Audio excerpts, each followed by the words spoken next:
This is the brachiocephalic trunk. Then we have the right subclavian artery, then the right common carotid artery, then the intercostal artery in between the ribs, then the left common carotid artery, and the left subclavian artery. Then we have the facial artery right here, and then the superficial temporal artery is right here, and the occipital artery is all the way on the back right here. Then we can see the subclavian artery, so the right and the left subclavian artery. Then the internal thoracic mammary artery can be seen if you pull back the ribs. They're here and they branch into the intercostals. Then we have the abdominal aorta,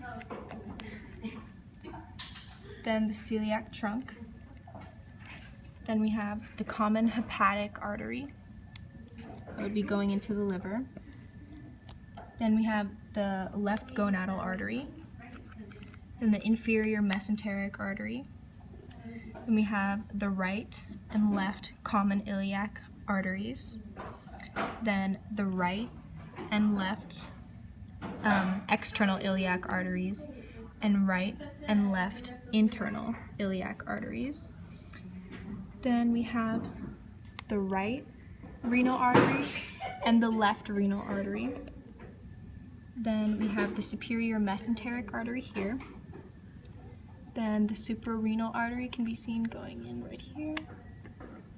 Then you can kind of see the femoral artery right down here.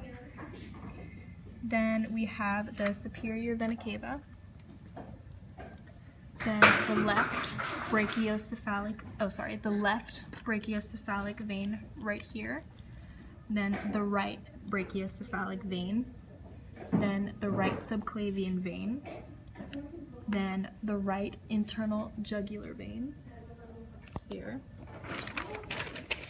Then we have the superficial temporal vein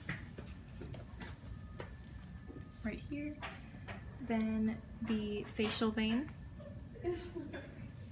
there. And then the left external jugular vein here. Then we have the hemizygous vein right here. Then I already went over the right and left subclavian veins. Then we have the inferior vena cava, just basically goes all the way down. Then we can see the right and left common iliac veins. So right common iliac vein, left common iliac vein. Then we have the left gonadal vein. Then we have the right renal vein and the left renal vein. Then we have the suprarenal vein, and that's it.